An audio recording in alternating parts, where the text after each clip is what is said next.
Un enfer sur Terre se trouve en Chine, au camp de travail de Masanjia. Et un homme a pu nous révéler son histoire.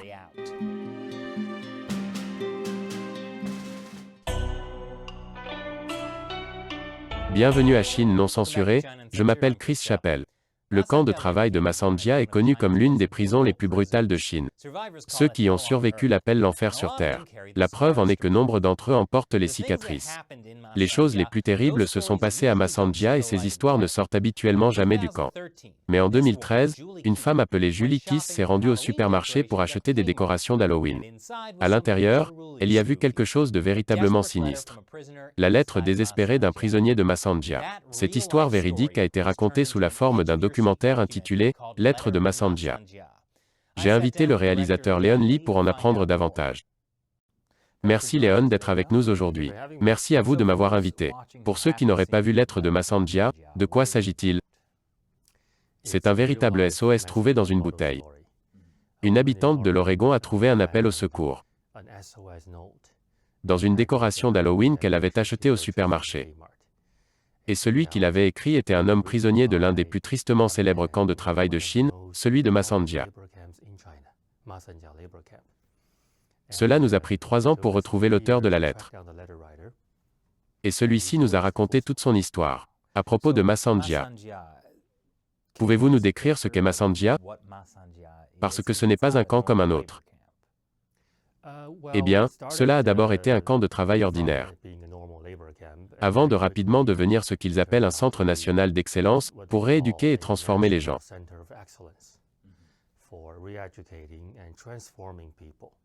Principalement au moyen de la torture.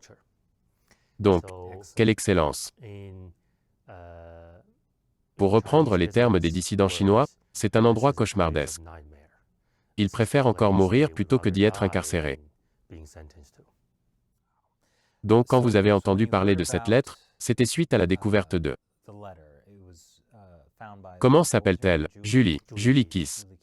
Quand vous avez entendu parler de cette histoire, est-ce que vous vous êtes dit « Ouah, il faut que j'en fasse un film ». Je me suis tout de suite rendu en Oregon, où Julie Kiss habitait. Et on a discuté. Elle était très compréhensive. Je pense l'avoir interviewée plusieurs fois pendant ces quelques années. J'ai su qu'il devait y avoir une histoire étonnante derrière ça. Parce que j'avais déjà interviewé plus d'une dizaine de survivants du camp de Masanjia. Je me demandais donc comment l'auteur de cette lettre avait pu se procurer un stylo et du papier. Comment avait-il réussi à écrire une lettre, sous la surveillance des gardes? Comment avait-il réussi à la cacher? Et qui est-il? C'est pourquoi je voulais vraiment découvrir l'histoire derrière cette lettre. Mes précédents films m'ont permis d'avoir des contacts en Chine, avec des dissidents et des journalistes. Alors je leur ai fait passer le mot. Comme je le disais, 3 ans plus tard, quelqu'un m'a annoncé « Je crois avoir retrouvé celui que tu cherches ». Nous nous sommes d'abord rencontrés sur Skype. Parce qu'à ce moment, il était sorti de Masanjia. C'est bien ça? Oui, il en était sorti depuis plusieurs années et depuis, il se cachait. Il devait certainement savoir que sa lettre avait été trouvée. Et que cela avait, entre autres, mis fin à tout le système des camps de travaux forcés en Chine. C'est probablement la raison pour laquelle il ne voulait pas révéler que c'était lui, l'auteur de la lettre. Ça ne lui aurait certainement pas été bénéfique, oui, mais lorsque vous sortez ce film en révélant que c'est lui, l'auteur de cette lettre, vous êtes-vous inquiété pour sa sécurité? Ou pour votre propre sécurité à faire ce film? Oui, pour sa sécurité à lui. Et au final pour moi la décision a été simple, car après lui avoir parlé de l'idée de faire ce film, évidemment nous avons réalisé ce que cela impliquait. Mais, il m'a dit quelque chose qui m'a décidé. Il a dit, « Regarde, je prévois de fournir le support technique à la presse illégale. Et les plus visés par le régime communiste chinois, ce sont eux. Alors si je me fais attraper, que ce soit en aidant les autres ou en t'aidant à faire le film, la conséquence sera la même. Si je dois prendre les mêmes risques, mieux vaut que ce soit pour quelque chose de plus efficace. C'est donc comme ça que l'on en est venu à travailler ensemble sur ce film. Mais un problème demeurait.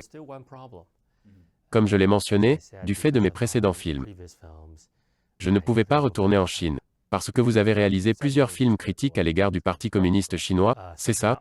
En tout cas, sûrement mal accueillis par le Parti communiste. Et aussi, Sun Yi, l'auteur de la lettre, ne savait pas comment utiliser une caméra. Il a fallu alors trouver des solutions pour travailler essentiellement par Skype. Cela consistait à le former au maniement de la caméra, à l'enregistrement audio, à comment prendre des images ou des séquences sans être vu, et aussi comment utiliser un microphone. Puis comment devrait-il m'envoyer les enregistrements? Donc nous avons dû mettre en place toute cette logistique, une étape après l'autre. Cela veut dire qu'il n'était pas seulement l'acteur principal du film, mais aussi le caméraman en Chine, à votre place. La plupart du temps, oui, à un moment du film, j'ai été troublé. Lorsqu'il est retourné à Massanjia pour tourner les images. Je me souviens, vous avez dit, c'est terrible, tu ne peux pas faire ça. Pourtant, il est allé de l'avant. Comment en êtes-vous venu là? Un jour, après notre rendez-vous sur Skype, il m'a dit, j'ai une idée. Je voudrais retourner au camp de travail de Massanjia et interviewer les anciens prisonniers chargés de me surveiller. Je lui ai répondu, ce n'est pas une bonne idée. Il trouvait qu'ils avaient été vraiment proches, mais je lui ai dit, peu importe combien vous étiez proches. Ce sont des personnes qui pourraient se retourner et appeler les autorités. Mais il a insisté pour y aller. Il a dit, ce n'est pas seulement pour le film. Mais plus important encore, c'est pour eux. Cela pourrait être leur seule chance de rédemption. À son retour, il a compressé l'enregistrement. Il l'a encrypté et me l'a envoyé en ligne. J'ai visionné les 2 interviews des 2 anciens co-détenus chargés de le surveiller. Et j'étais en larmes. L'un des prisonniers était presque en train de raconter à quel point il était tortionnaire.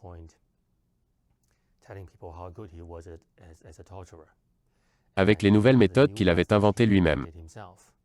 Et comme elles avaient été efficaces. Mais dès qu'il a rencontré Sun Yi, il est devenu une toute autre personne. Il a témoigné comment sa perception du Falun Gong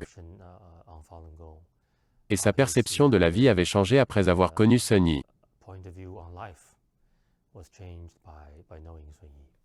C'est un point important. Sun Yi s'est retrouvé à Massanjia pour sa pratique du Falun Gong. Donc parmi tous les sujets sur lesquels vous pouviez faire un documentaire, pourquoi avez-vous trouvé important d'en faire un sur le Falun Gong? Eh bien, même s'il n'avait pas pratiqué le Falun Gong, j'aurais sans doute fait ce film quand même. C'est un fait rare de connexion entre des spectateurs occidentaux et des violations des droits de l'homme en Chine. Il s'est trouvé que c'était un pratiquant de Falun Gong. Ce qui est bien dans un sens, parce que la persécution à l'égard du Falun Gong est l'une des plus importantes au monde aujourd'hui, en termes de violation des droits de l'homme. Cela dure depuis 1999. Et son ampleur et sa sévérité font que c'est probablement l'une des pires atrocités à laquelle nous faisons face aujourd'hui.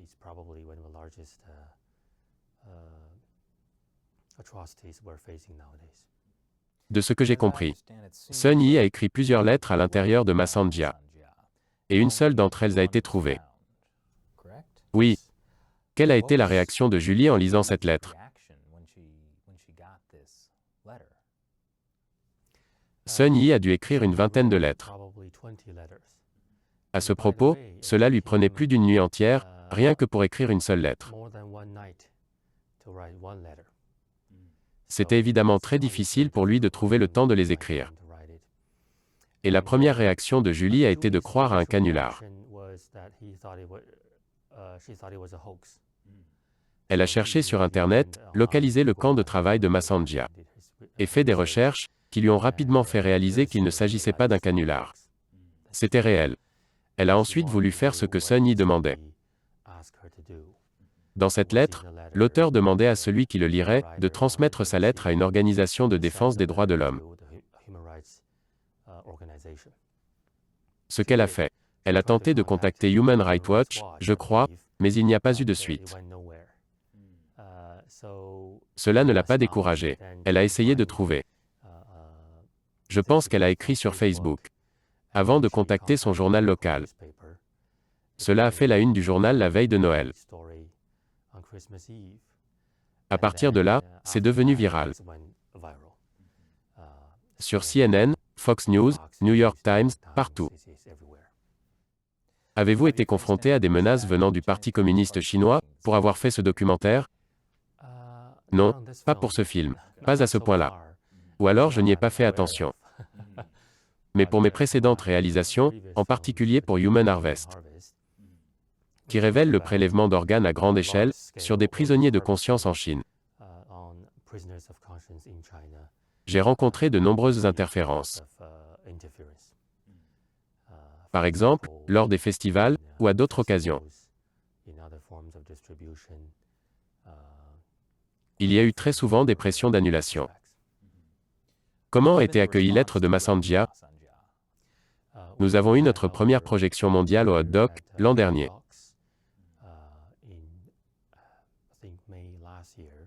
Maintenant, cela fait 1 an qu'il tourne. Nous avons fait, je crois, plus de 40 festivals. Gagné plus de 1000 récompenses. Et presque à chaque projection, je vois des personnes en larmes. Il y a des personnes qui viennent me voir, me disent qu'ils sont réalisateurs, qu'ils maîtrisent bien toutes les techniques, mais que d'une certaine façon, ce film les a touchés en plein cœur. Des élus ont voulu entreprendre des actions après avoir vu le film. Il a été diffusé devant le Parlement européen à Bruxelles, aussi devant le Parlement canadien. Nous continuons de le projeter devant les parlements du monde entier. Des avocats m'ont dit qu'un témoignage individuel comme celui de Sun Yi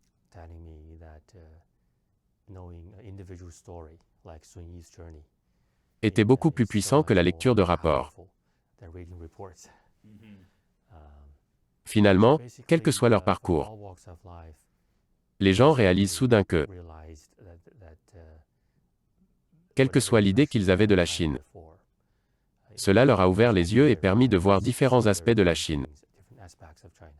Donc Sun Yi a réalisé un gros travail d'enregistrement vidéo de l'intérieur de la Chine.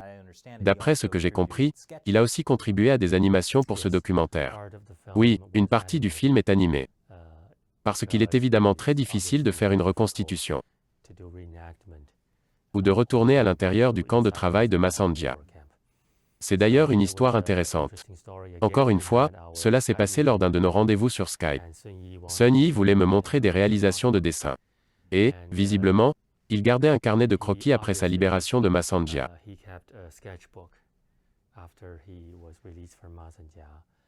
dans lequel il voulait consigner ce qu'il avait vécu. Nous avons donc décidé de faire des séquences animées à partir de ces croquis.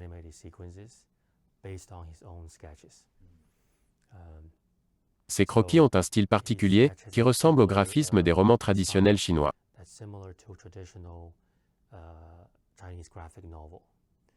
Quand je lui en ai parlé, il m'a répondu qu'il adorait lire ces romans depuis son jeune âge,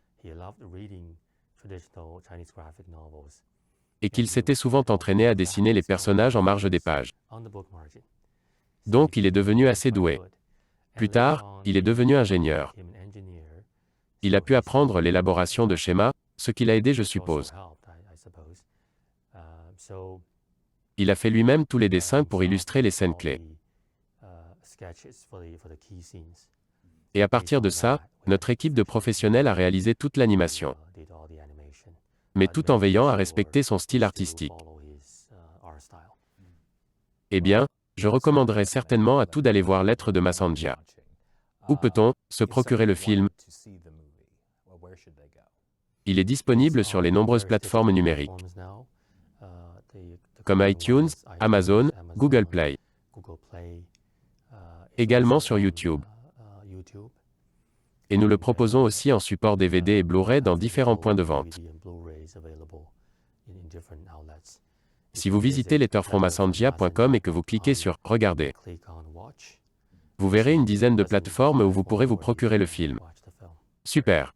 Nous donnerons le lien à la fin de cette vidéo. Merci beaucoup d'être venu. Et félicitations pour ce documentaire poignant. Merci. Si vous n'avez pas vu Lettres de Massandia, je vous le recommande vivement. Pour visionner le film, cliquez sur ce lien. Cela vous conduira à la bande-annonce du film, qui vous guidera ensuite pour la location du film sur YouTube.